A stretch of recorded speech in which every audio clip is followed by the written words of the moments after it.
اللہ انصاف اور احسان کرنے اور رشتہ داروں کو خرچ سے مدد دینے کا حکم دیتا ہے، اور بے حیائی اور نامعقول کاموں سے اور سرکشی سے منع کرتا ہے، اور تمہیں نصیحت کرتا ہے تاکہ تم یاد رکھو۔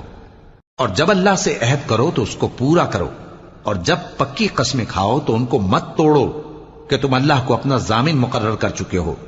اور جو کچھ تم کرتے ہو اللہ اس کو جانتا ہے۔ اور اس عورت کی طرح نہ ہونا جس نے محنت سے تو سود کاتا پھر اس کو توڑ کر ٹکڑے ٹکڑے کر ڈالا،